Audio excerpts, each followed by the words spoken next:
Hello मित्र, कैसे हो सब? सब बढ़िया? बढ़िया नहीं है तो बढ़िया करो यार।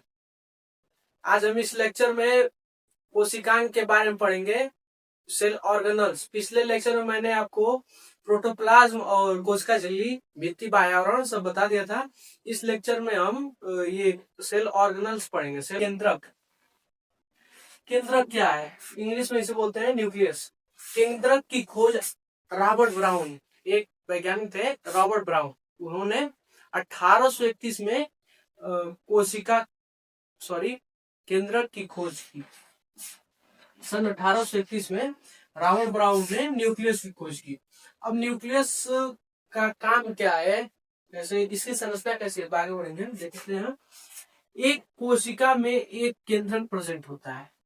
क्या लिखा है? एक कोशिका में एक केंद्रक प्रेजेंट होता है। जैसे मान लो ये फिर से अगेन कोशिका, ये हो गई कोशिका झिल्ली। कोशिका झिल्ली। अब देखो जो सेल ऑर्गेनल्स है, जैसे मान लो ये माइटोकॉन्ड्रिया, सूत्र कणिका, ये हो गया प्लास्टिड, ये हो गया प्लास्टिड, ये हो गया गोल्गी बॉडीज,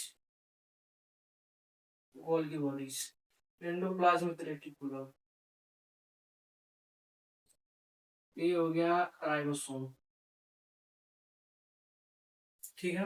अब देखो जो ये माइटोकॉन्ड्रिया है वो इस सेल में बहुत सारी हो सकती हैं, 25 भी हो सकती है, 30 भी हो सकती है, मतलब हो सकते हैं, एक से ज्यादा होंगी। वैसे ये प्लास्टिड जो है ये भी एक से ज्यादा होगा। ये गोल्गी बॉडीज है, ये भी एक से ज्यादा हो सकता है। ये एंडोप्लाज्मिक रेटिकुलम है, ये भी एक से ज्यादा हो सकता है। राइबोसोम है, राइबोसोम भी एक से ज्यादा हो सकता है। मगर जो केंद्रक न्यूक्लियस है वो एक सिंगल सेल में केवल एक ही प्रेजेंट होगा। समझ रहे हैं? इस कोशिका में केवल एक ही केंद्रक प्रेजेंट होगा। केंद्रक यानी न्यूक्लियस प्रेजेंट होगा, केवल एक होगा। अब देखिए क्या कहा गया, जैविक क्रियाविधि का नियंत्रण करता है। केंद्रक क्या करता है? जैविक क्रियाविधि का नियंत्रण करता है। जैविक क्रियाविधि क्या हो गई? जो जीवन जीने के लिए जितने भी क्रियाएं की जाती है उसी को जैविक क्रियाविधि कहते हैं। जैविक क्रियाविधि का मतलब है पाचन, उत्सर्जन, श्वसन, प्रजनन, ये सब क्या है? जैविक क्रियाएं जो जीने के लिए आवश्यक है, इन्हें करना जरूरी है अगर जीवित रहना है तो वही कहा गया है कि जो केंद्रक है वो सभी जैविक क्रियाओं को नियंत्रण करते हैं। इसीलिए इसे कंट्रोल चैम्बर कहा जाता है। कंट्रोल चैम्बर हिंदी में नियंत्रण कक्ष कहा जाता है। इसलिए कहा जाता है जैविक क्रियाओं को नियंत्रित करती है, इसलिए क्या कहा जाता है? Control chamber. अब देखते हैं केंद्रक की संरचना। तो केंद्रक की संरचना को हम दो पार्ट में डिवाइड कर सकते हैं। बस समझने के लिए दो पार्ट में डिवाइड कर सकते हैं। कौन कौन सा है? एक हो गया केंद्रक, वो केंद्रक आवरण, केंद्रक झिल्ली। और एक हो गया जो उसमें पाया जाता है, केंद्रक के अंदर पाया जाता है, पुरसूत्र। और एक और अंग पाया जाता है उसमें, केंद्रिका बोलते हैं। अगर हम इस केंद्रिका को अगर आप डायरेक्ट बताएं, प्रत्यक्ष डायरेक्ट बताएं तो आपको समझ नहीं आएगा, इसीलिए उसे हटा देते हैं। सिलेबस में भी केंद्रिका का ज्यादा मेंशन नहीं दिया है। तो दो ही चीज समझते हैं, एक केंद्रक आवरण और एक क्या हो गया? क्रोमोसोम। जो केंद्रक आवरण है, देखिए क्या लिखा है, केंद्रक आवरण, केंद्रक कला, न्यूक्लियस मेम्ब्रेन।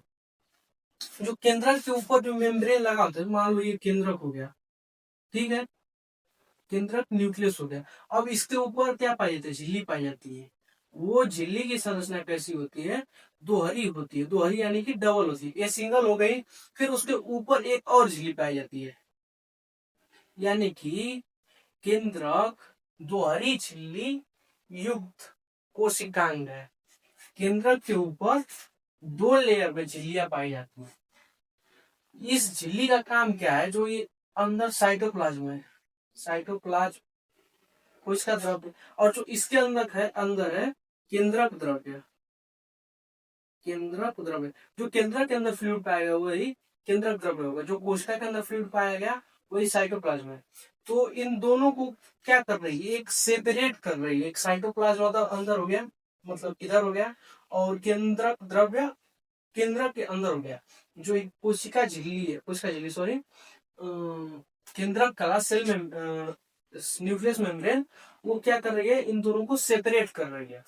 ठीक है, आगे देखते हैं क्या लिखा है, केंद्रक द्रव्य और कोशिका द्रव्य को अलग करती है।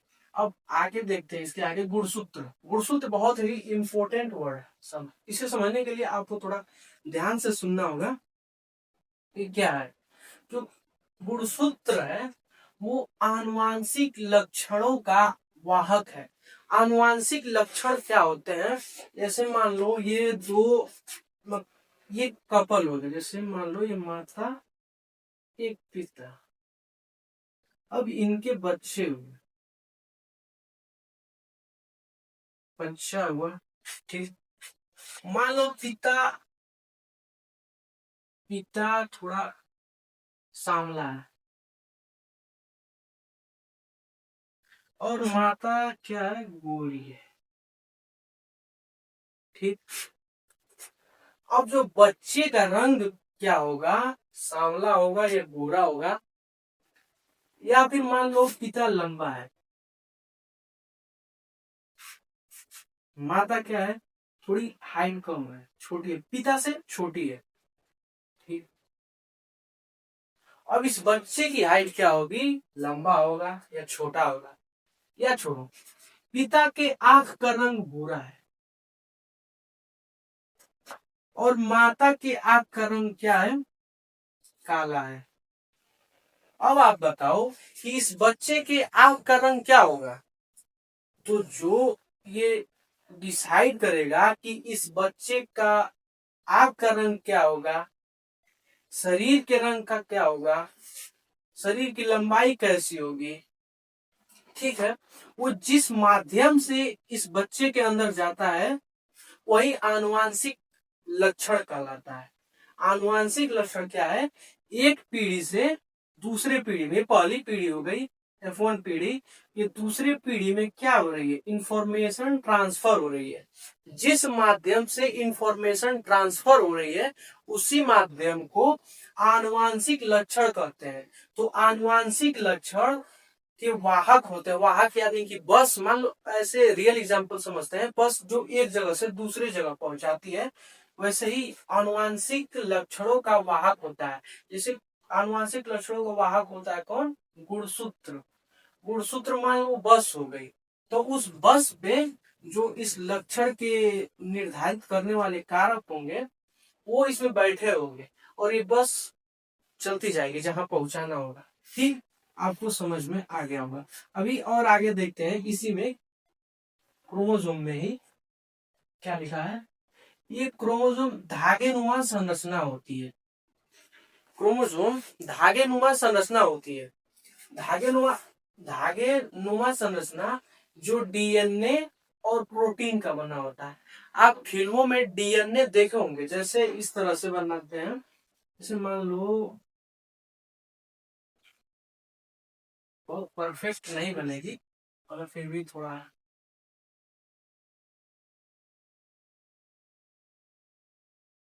दे, ये जो डीएनए है, डीएनए और प्रोटीन जब इसको मिला देंगे, मिलाकर बहुत सघन, सघन यानी कि इसको जब घना करेंगे तो संरचना क्या हो जाएगी, गुणसूत्र हो जाएगी।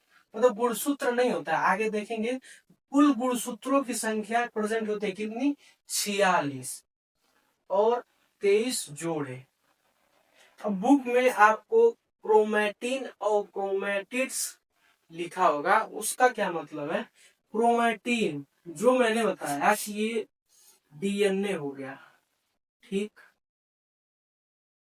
ये हो गया DNA plus protein, plus protein, ये जब दोनों संरचनाएं मिलेंगी तो जैसे डीएनए कैसा होता है, एक लंबा होता है, उसी में एक फोटो दिखाते हैं उसको डीएनए का, डीएनए और प्रोटीन मिलकर कैसे क्रोमोसोम बनेगा, क्रोमोसोम बनेगा, उसमें फॉर्मेशन दिया हुआ है। जैसे मान लो जो इसको, ये डीएनए हो गया, डीएनए को और छोटा करते जाएंगे, लपेटते जाएंगे तो एक रस्सी जैसी संरचना होगी, और वो किस पर लपेटा जाएगा, प्रोटीन पर, इसीलिए दोनों जरूरी होता है, डीएनए और प्रोटीन दोनों जरूरी होता है, क्या बनाने के लिए, आनुवांशिक सॉरी गुणसूत्र बनाने के लिए। तो जब डीएनए को लपेटते जाएंगे लपेटते जाएंगे लपेटते जाएंगे तो एक संरचना बनती है जो बिल्कुल चाउमीन के जैसे बनती है, इसे फिक्स, जैसे चाउमीन देखे होंगे कैसी रहती है, बिल्कुल वैसे ही चाउमीन की संरचना, जैसे रैंडम कुछ भी बना दो, ये कुछ भी बना दो भाई साहब, मान लो ये चाउमीन ही है, ठीक है, तो इसको लपेटते जाएंगे, डीएनए को लपेटते जाएंगे इस प्रोटीन में, तो एक रस्सी जैसी संरचना, ऐसी डीएनए डीएनए को आंख से तो देख नहीं सकते हैं, जब लपेटते जाएंगे बड़ा होता जाएगा, मोटा होता जाएगा और बिल्कुल रस्सी के जैसे होगा, तो रस्सी ऐसा हम चाउमीन के जैसे समझ सकते हैं, जो केंद्रक में चाउमीन की तरह संरचना पाई जाती है, उसे क्या कहते हैं, क्रोमैटिन कहते हैं, इसे क्या कहते हैं, क्रोमैटिन, क्रोमैटिन, क्रोमैटिन। जब जब डीएनए और प्रोटीन मिलेगा, मिलता जाएगा तो कैसे संरचना, चाउमीन जैसे संरचना बनेगी, जिसे क्या कहते हैं, क्रोमैटिन कहते हैं। अब देखिए जब ये गुणसूत्र कब बनता है, मैंने बताया कि धागे नुमा संरचना होती है जो डीएनए और प्रोटीन से बना होता है, डीएनए और प्रोटीन से तो क्रोमैटिन भी बना होता है, तो फिर क्या, तो जैसे कब ये बनता है, जब आप गुणसूत्र कब बनता है, जब कोशिका को विभाजन करना होता है, मल्टीप्लाई करना होता है, जब यानी कि एक कोशिका से दो कोशिका में डिवाइड होना होता है, तो ये क्रोमैटिन चेंज होता है किसमें, गुणसूत्र में, ये क्रोमैटिन किसमें चेंज होता है, गुणसूत्र में, ठीक, यानी कि इस डीएनए को लपेटते गए प्रोटीन में लपेटते गए, तो कैसी संरचना बनी, एक चाउमीन जैसी संरचना, जिसे क्या कहते हैं, क्रोमैटिन। अब जब कोशिका को एक कोशिका से दो कोशिका में बदलना हो, यानी कि खुद को मल्टीप्लाई करना हो, विभाजन करना हो, तो ये क्रोमैटिन किस में चेंज होगा, गुणसूत्र में, तो समझ गए। अब क्रोमैटिड्स क्या है, गुणसूत्र की संरचना ऐसे होती है, मान लो ये ऐसे हो गई, ये हो गया। अब देखिए जो ये वाली संरचना है, इतनी सी संरचना जो है, यही क्या हो गई, क्रोमैटिड्स हो गई। अगर इस एक भाग को उठाकर जूम करते जाए तो कैसी संरचना आएगी, सबसे पहले क्रोमैटिन चाउमीन की जैसी संरचना आएगी, इस चाउमीन को भी जूम करते जाए तो कैसी संरचना दिखाई देगी, डीएनए के जैसे, और प्रोटीन प्रोटीन दिखाई देगा। तो वही है कि प्रोटीन और जैसे डीएनए और प्रोटीन को जोड़ते जाए तो चाउमीन जैसी संरचना बनेगी। जब कोशिका को विभाजन करना होगा तो ये क्रोमैटिन गुणसूत्र में चेंज होगा, और जो क्रोमैटिड्स लिखा है इस गुणसूत्र का ही एक पार्ट होता है, जैसे मान लो ये नीचे वाला, एक इसे क्रोमैटिड्स बोलते हैं, ठीक, ये क्रोमैटिड्स हो गया, एक भाग को, ये दोनों एक ही भाग है, इसे क्रोमैटिड्स बोलते हैं। यानी कि एक गुणसूत्र बनाने के लिए दो क्रोमैटिड्स की जरूरत होती है, क्रोमैटिड्स का को अर्ध गुणसूत्र भी कहते हैं, ठीक है, आप समझ गए होंगे इसे, आगे बढ़ते हैं, ठीक। हमारा अगला टॉपिक है सूत्र कणिका, यानी कि माइटोकॉन्ड्रिया, क्या लिखा है, सूत्र कणिका, माइटोकॉन्ड्रिया, केंद्रक पढ़ लिया है, अब इसके बाद क्या पढ़ेंगे, माइटोकॉन्ड्रिया। तो माइटोकॉन्ड्रिया में क्या लिखा है कि powerhouse of the cell, ऊर्जा घर, माइटोकॉन्ड्रिया को क्या कहते हैं, powerhouse of the cell, यानी कि कोशिका कोशिका का ऊर्जा घर कहा जाता है। कोशिकाओं में मैंने बताया कि कोशिका को जैविक क्रियाएं कंप्लीट करनी पड़ती है, अब जब कार्य करेंगी तो उन्हें ऊर्जा की जरूरत पड़ेगी, और ऊर्जा की जरूरत पड़ेगी, तो ऊर्जा की जरूरत को कौन पूरा करता है, माइटोकॉन्ड्रिया, तो इसीलिए माइटोकॉन्ड्रिया को powerhouse of the cell कहा गया है, ऊर्जा का घर कहा गया है, गॉट इट। अब देखिए अगला पॉइंट क्या है, दोहरी झिल्ली आवरित, यानी कि जो सूत्र कणिका है इसमें भी केंद्रक की तरह, मैंने अभी बताया कि जो केंद्रक होता है, केंद्रक पर दो आवरण लगे होते हैं, यानी कि दो झिल्ली होती है, दोहरी झिल्ली होती है, उसी प्रकार इस माइटोकांड्रिया पर भी दो झिल्ली पाई जाती है, इसीलिए इसे क्या कहा गया है, तो दोहरी झिल्ली आवृत होता है। जो सूत्र कड़िका है वो दोहरी झिल्ली आवृत होता है। अब देखिए बहुत ही खास बात है कि माइटोकांड्रिया के पास खुद का डीएनए होता है, खुद का डीएनए प्रेजेंट होता है। किसके पास, माइटोकांड्रिया के पास। डीएनए के पास क्या होता है, उसमें कुछ इंफॉर्मेशन होते हैं, क्या करने के लिए, अपने काम करने के लिए। जैसे मान लो इंफॉर्मेशन, जैसे मैंने अभी बताया था कि जो ये माता पिता है, माता पिता इनसे बच्चे पैदा हुए, तो वो किस फॉर्म में जाते हैं, डीएनए के फॉर्म में। कौन लेकर जाता है, क्रोमोसोम। वैसे ही कुछ इंफॉर्मेशन इस डीएनए में भी प्रेजेंट होते हैं। इसके पास खुद का डीएनए होता है, अपना काम खुद कर लेगा। अगर केंद्रक न हो तब भी यह जो सूत्र कणिका है, माइटोकांड्रिया है, यह अपना काम करेगा। अगर केंद्रक न हो फिर भी इसके पास क्या है, खुद का डीएनए है। अब क्या है, अगला टॉपिक क्या है, एटीपी के रूप में ऊर्जा उपस्थित होती है। ठीक, एटीपी के रूप में। एटीपी का फुल फॉर्म क्या है, adenosine adenosine try phosphate. Adenosine triphosphate. Adenosine एक, मान लो ये पूरा एक मॉलिक्यूल है। जैसे मान लो ये टू कर गया, H O two, sorry two, ये मॉलिक्यूल है ना। ठीक उसी प्रकार एडिनोसिन ट्राइफॉस्फेट होता है। ट्राइफॉस्फेट का मतलब एडिनोसिन में तीन फॉस्फेट जुड़े हैं। जैसे इस ऑक्सीजन में दो हाइड्रोजन जुड़े हैं, वैसे ही एडिनोसिन में तीन फॉस्फेट जुड़े हैं। जब इस हाइड्रोजन को हम तोड़ेंगे तो ऊर्जा ऊर्जा रिलीज होगी। उस ऊर्जा का हम कहाँ उपयोग कर सकते हैं, उस ऊर्जा का हम कहाँ उपयोग कर सकते हैं, कोशिकाओं की जैविक क्रियाओं को कंप्लीट करने में, चलने फिरने में, खाने में, दौड़ने में, सभी जगह ऊर्जाओं को उपयोग कर सकते हैं। ये जब क्या होती है, जब जैसे मान लो ये एच और H single bond O single bond H, जब इस बॉन्ड को तोड़ेंगे तो क्या निकलेगा, इसमें से ऊर्जा निकलेगी। उसी प्रकार जो एडिनोसिन ट्राइफॉस्फेट है, जैसे मान लो ये एडिनोसिन हो गया, एडिनोसिन तीन फॉस्फेट, फॉस्फेट का आपको पता होगा, तीन फॉस्फेट जुड़ेगा। फॉस्फेट जब एक बॉन्ड टूटेगा, ब्रेक होगा, तो इसमें से ऊर्जा निकलेगी। उस ऊर्जा का उपयोग कहाँ होगा, कोशिकाओं की जैविक क्रियाओं को कंप्लीट करने में। तो क्या लिखा है कि एटीपी के रूप में ऊर्जा प्रेजेंट होती है। समझ गए। अब आगे देखते हैं क्या लिखा है, श्वसन द्वारा ऊर्जा यही बनता है। मैंने वीडियो के शुरू होने में ही बताया था कि श्वसन क्यों जरूरी है। वो इसलिए जरूरी है कि श्वसन से ही ऊर्जा बनती है। श्वसन से ही ऊर्जा बनती है। किससे बनती है, श्वसन से। वो कहाँ बनती है, माइटोकांड्रिया में। ठीक, अब देखिए खोज के बारे में देखते हैं। इसकी खोज कैसे हुई, बहुत ही थोड़ा कंफ्यूजन हो सकता है, मगर ध्यान दीजिए। सन 1857 ईस्वी में एक वैज्ञानिक कोलिकर कोलिकर ने मसल सेल यानी कि जो मांसपेशियों की कोशिकाएं होती हैं उसमें कुछ छोटे छोटे कण दिखे देखे, मगर उस समय वो उनको नहीं पता था कि वो माइटोकांड्रिया। फिर बाद में 1886 ईस्वी में रिचर्ड आल्टमैन, ये वैज्ञानिक थे, उन्होंने उस ग्रेन्यूल्स को देखा, उस कण को देखा, मांसपेशियों की उस कण को देखा, तो उन्होंने भी माइटोकांड्रिया नाम देकर बायोप्लास्ट नाम दिया। कौन नाम दिए, रिचर्ड आल्टमैन। क्या नाम दिया, बायोप्लास्ट।